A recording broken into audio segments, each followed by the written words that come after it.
Welcome in, everyone, to a new special edition with our good friends over at Service Hawk Digital Media, where they soar above the competition. If you need expert marketing for HVAC, electrical, or generator pros, you need to go over to servicehawk.io today to be able to get that service. Our good friends Lee, our good friends Justin, and everybody over at the team over at Service Hawk Digital Media, serving the local area and serving you for all of your marketing needs. Again, go over to Service Hawk Digital Media. We are live here in, I guess not live, I always say that, but we are here in their studio today. It has been a while since we've been with our good friends over at Service Hawk. Baseball really kept us down and away for quite some time, and I guess that this is what you should feel like when you know that football season is here and right around the corner, because we're back with our good friends over at Service Hawk Digital Media. Today, we're going to be talking about Clemson and looking into the Clemson Tigers. We got a ways to go. We got more than a little bit less than 60 days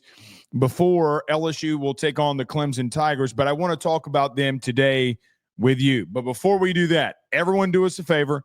Hit the like and share all those groups. If you're on Facebook and you're watching this, if you're on YouTube, hit that subscribe button, notification bell, wherever you listen to podcasts. Do us a favor and rate, review, and subscribe. Again, all of these episodes generously in the studios with our good friends over at Service Hawk Digital Media. They are our leading sponsor in this venture. So, football season is here. Blake, it's not even July the 4th. As you see, I am wearing the red, white, and blue American flag LSU hat. We got to be in the spirit of 4th of July here.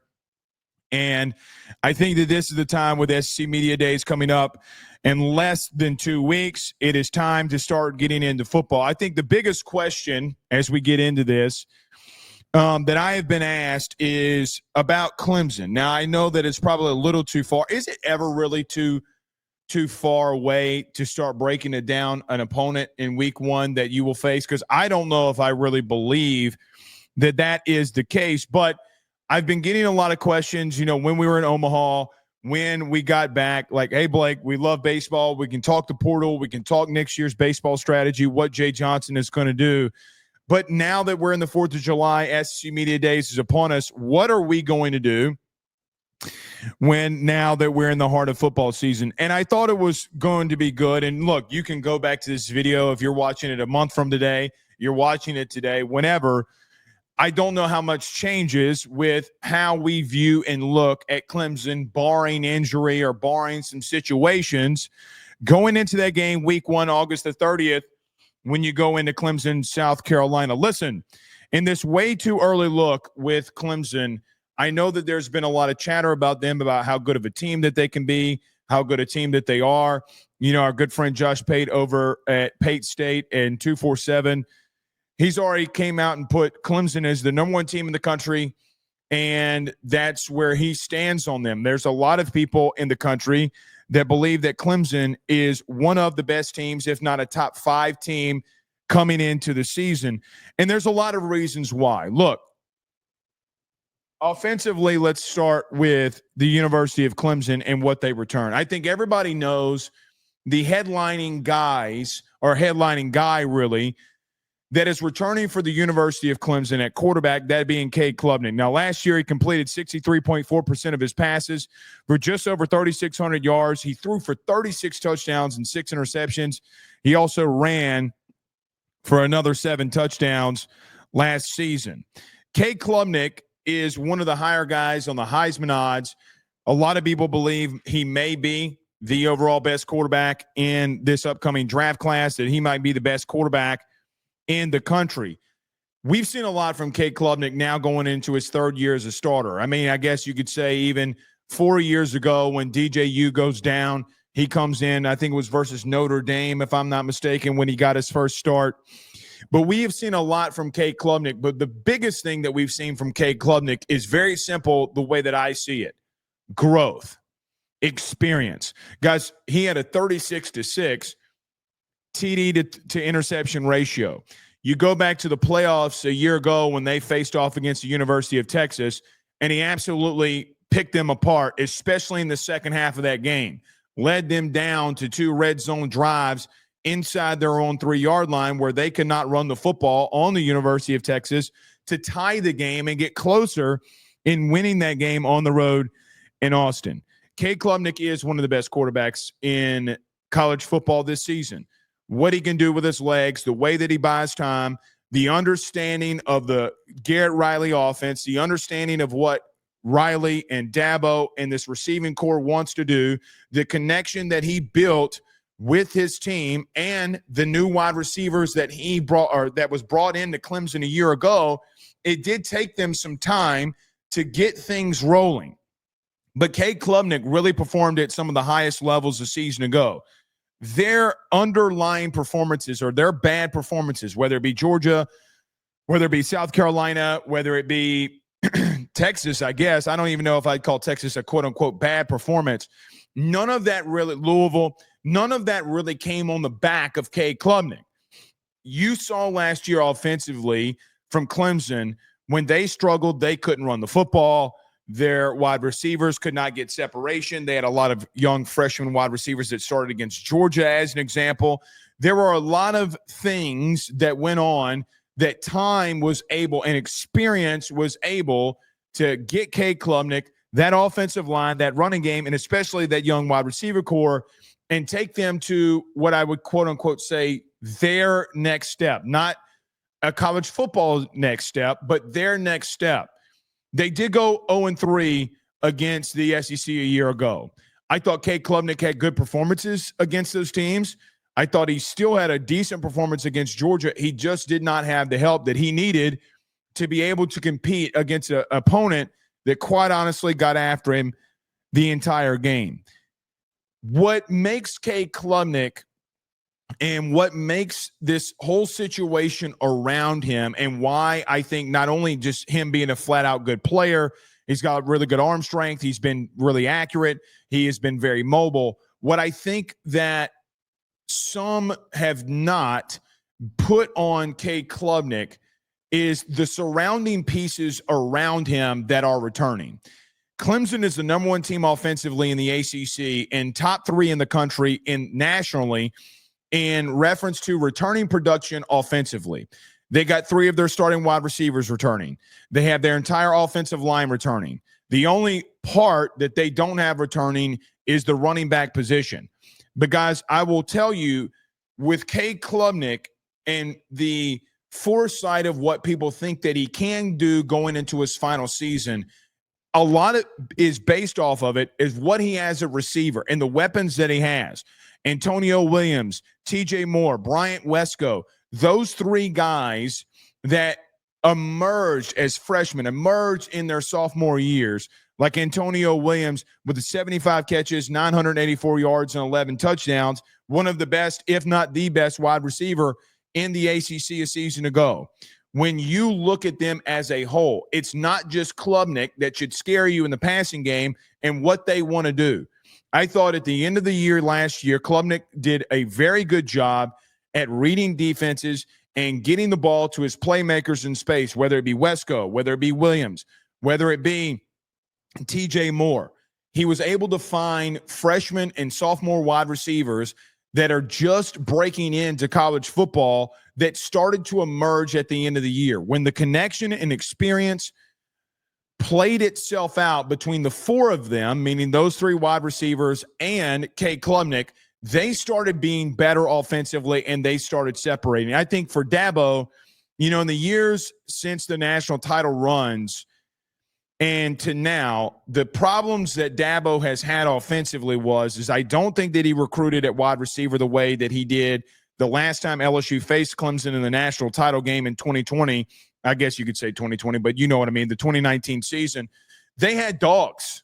T. Higgins was on that team, and we all know in covering and watching Joe Burrow's career in the NFL that T. Higgins is one of his favorite, if not outside Jamar Chase, his favorite weapon to go to. And T. Higgins signing again with the Bengals. I think the main thing here is that for the first time, we have seen Dabo and this staff scout, recruit, and get in and develop some young, really talented wide receivers that can do some great things. Klubnik has been a very good quarterback. He will beat you with his legs. He will beat you with accuracy. And when he starts drawing you in, ask the University of Texas what he's going to do.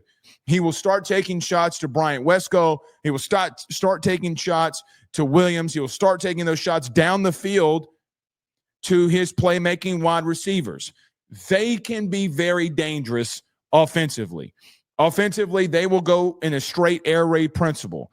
They're going to run mesh routes. They're going to run drags. They're going to go play action and run a drag behind it. They are going to get the ball out quickly so that the pressure on Cade Klubnik is not mounted early. They make quick decisions, and they make you tackle in space. And if you cannot tackle in space, which is what happened in the second half versus Texas, they will beat you. They will find a way to get the ball down the field. When I look at LSU and I look at the struggles that LSU had the last couple of seasons, I think the number one thing for me defensively has been not only have you been out of alignment, you haven't been able to stop the run. I think the biggest thing has been when you needed to tackle in space with great playmakers out in space, you have not been able to do that.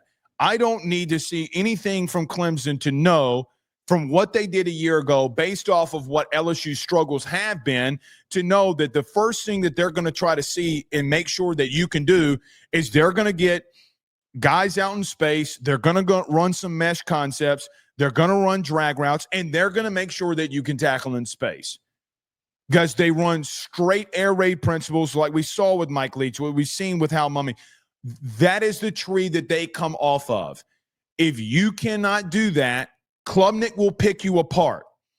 I think something that's interesting for Klubnik down the stretch, after him being able to get a connection and a better connection with his wide receivers, the 63% completion percentage that he had a year ago is very deceiving.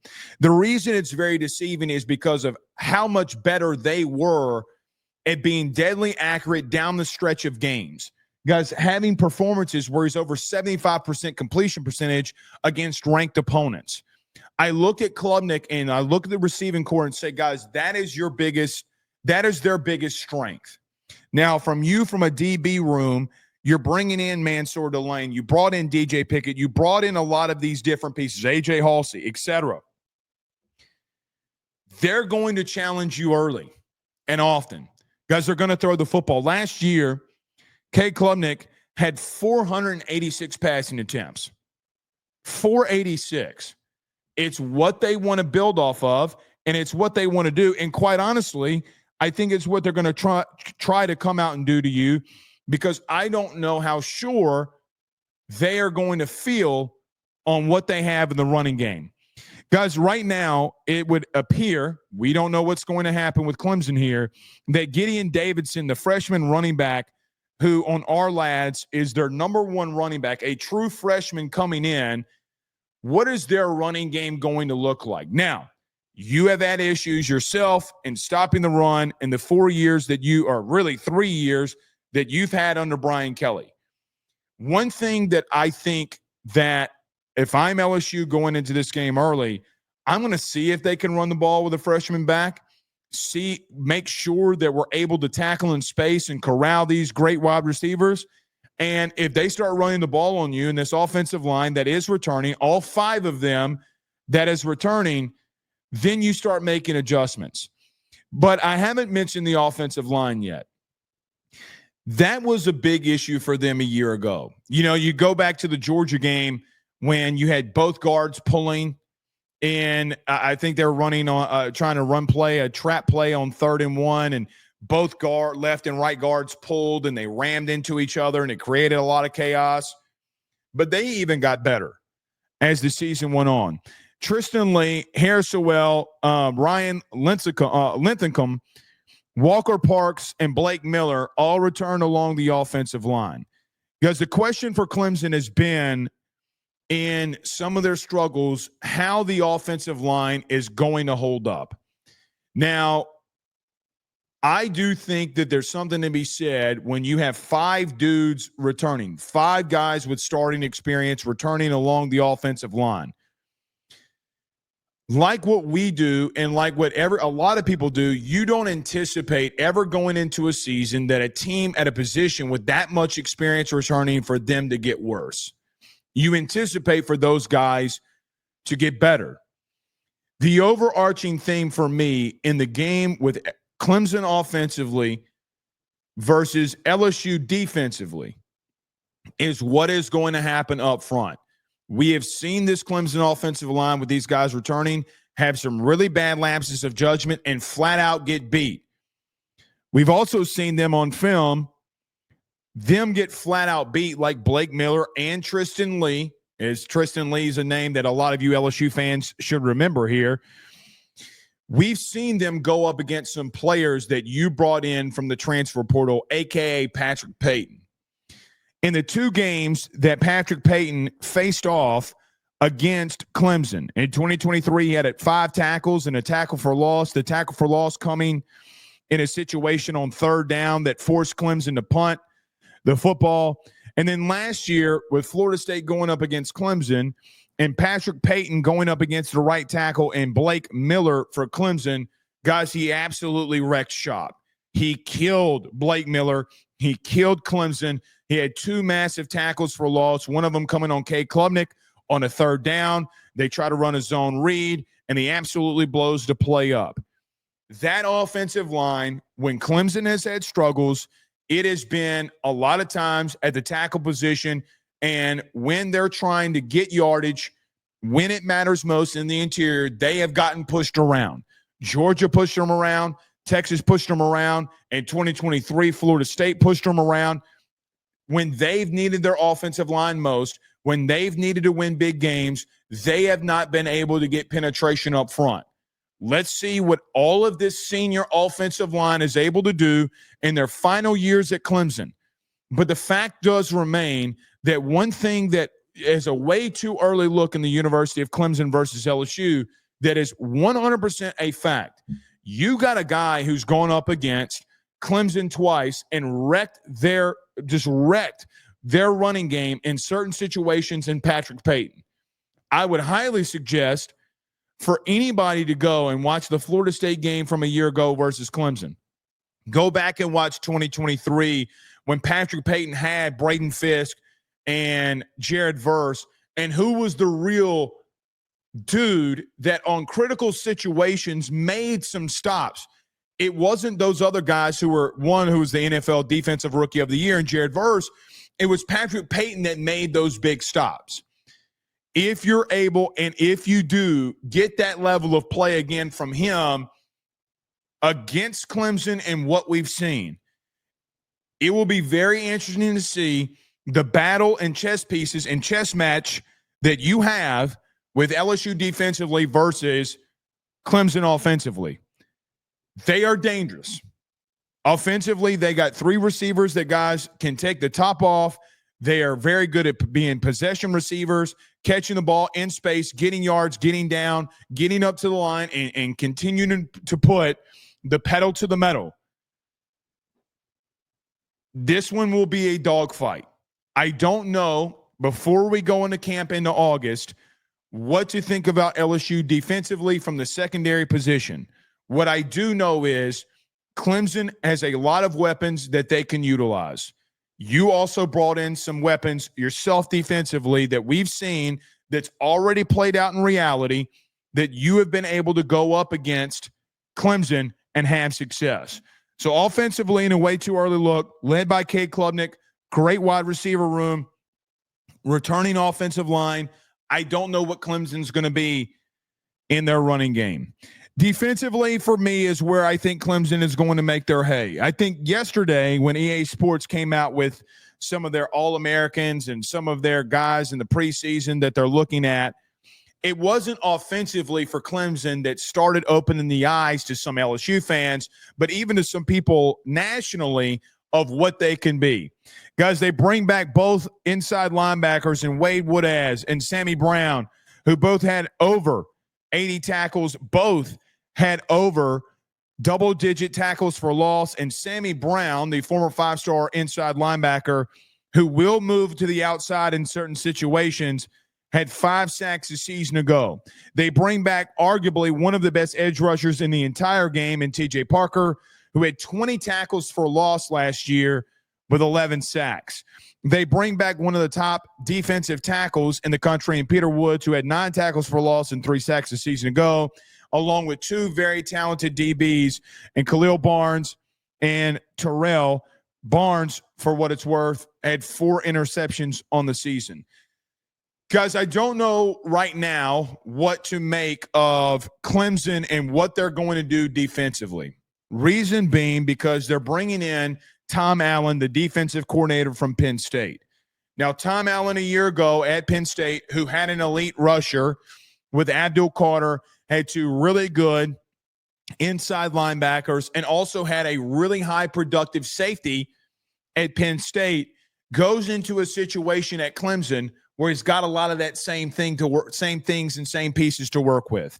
Guys, the front 7 for Clemson, I think going into the season, you could make the argument is one of the better front 7s in the entire country.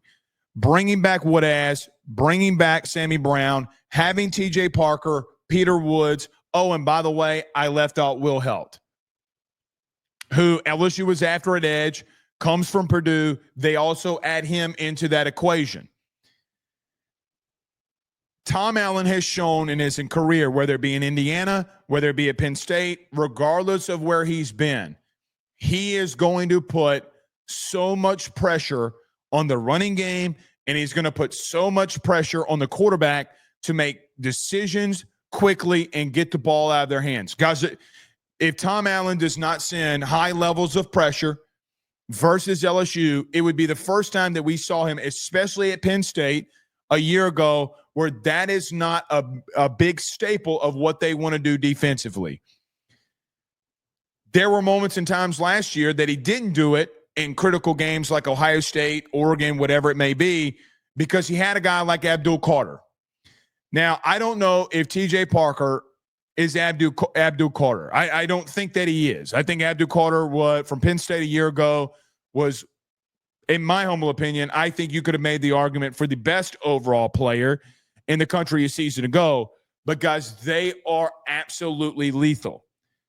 The issue that is posed here when you look at LSU versus Clemson, and especially that front 7, is you having to replace 4 offensive linemen up front. Not only is it an issue or a question mark going into that game of the 4 offensive linemen that you replace, guys, you're coming off a spring in a quote-unquote spring half or spring game where you only played a half where you got, meaning you, LSU, where your own team was able to produce 6 sacks on Garrett Nussmeier in a half. Guys, I don't know if LSU defensively in the front 7 is better than Clemson. I think that Clemson is really freaking good in their front 7. Now, I'm going to get to the running game in just a moment defensively for Clemson, because they have dudes. Last year, they fired their defensive coordinator during the season and still was able to do some really good things against Texas, do some really good things against South Carolina, so on and so forth. Excuse me. They have the pieces. The question will be, can your offensive line protect Garrett Nussmeier? That is the storyline. We have not seen this offensive line for LSU outside of spring. You didn't start Braylon Moore at center. You didn't start Josh Thompson at guard or right tackle. I don't think that we saw in an entire spring the offensive line that you're going to run out there as your first team starters week 1 versus them. Guys, this is what would keep me up at night.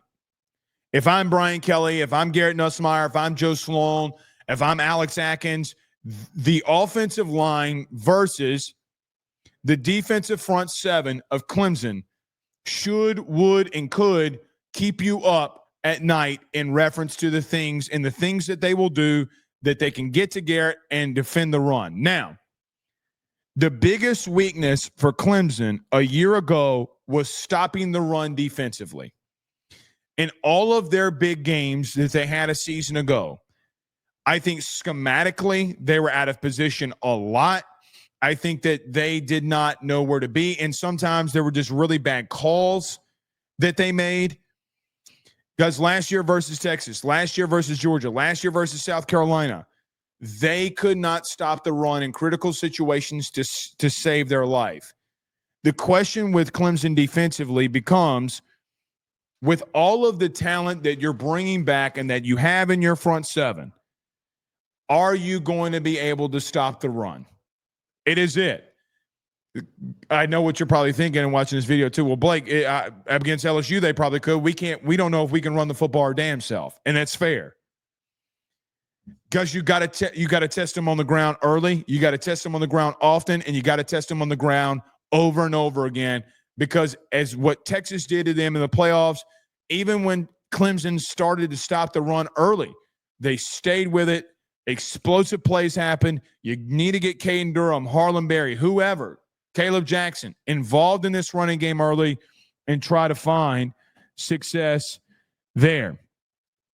Guys, the secondary for Clemson's really good. Khalil Barnes, Terrell, combined had 6 interceptions on the season a year ago.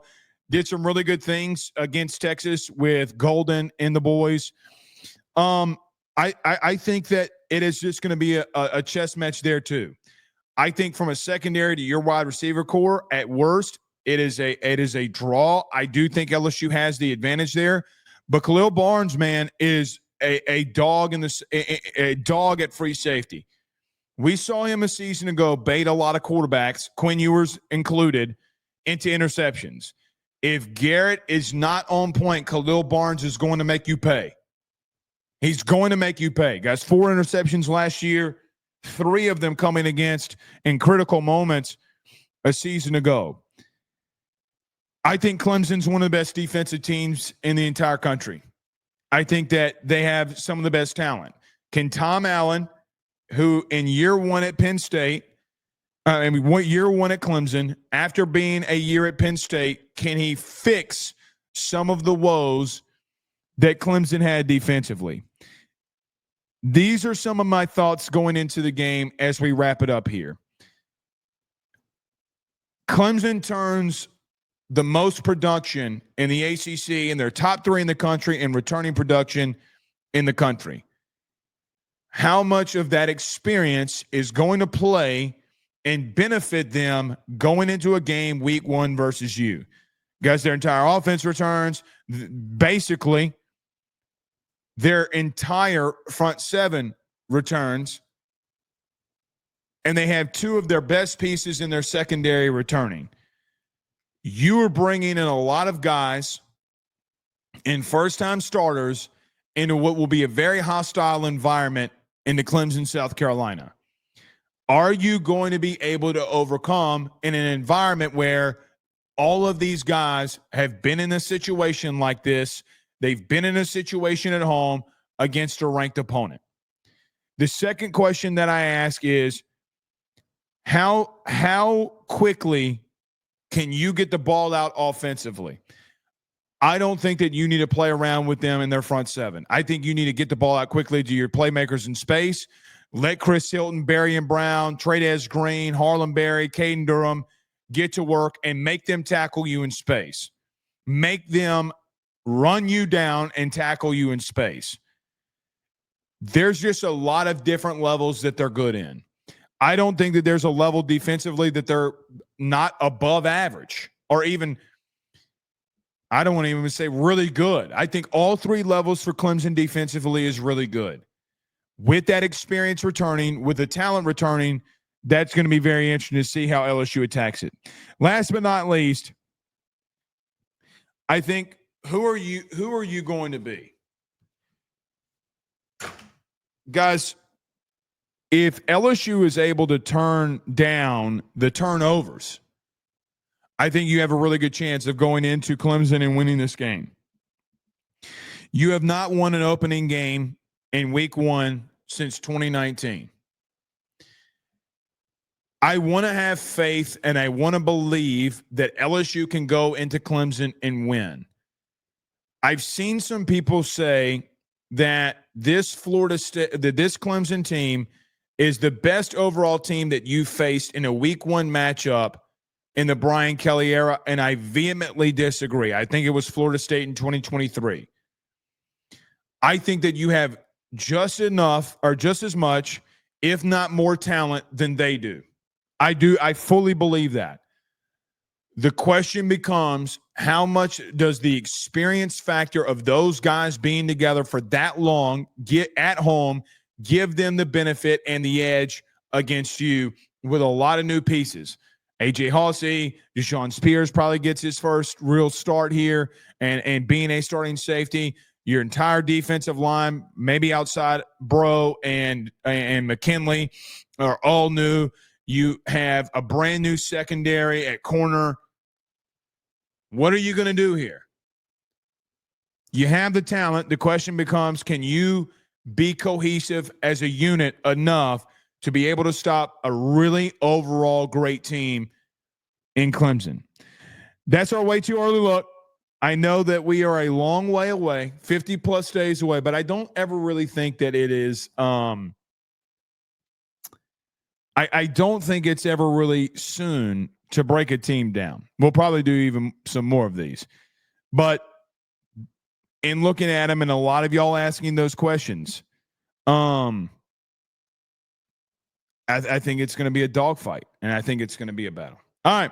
We were here with our good friends over at Service Talk Digital Media, where they soar above the competition. If you're an HVAC, a generator pro, or an electrical pro, go over to servicetalk.io today. Fill out the little questionnaire that's in there and let them know that, oh, hey, man, I was watching Blake's show when he was at your studio. Go over there. Let them be your marketing geniuses. All right. We'll see y'all soon. Y'all have a good one.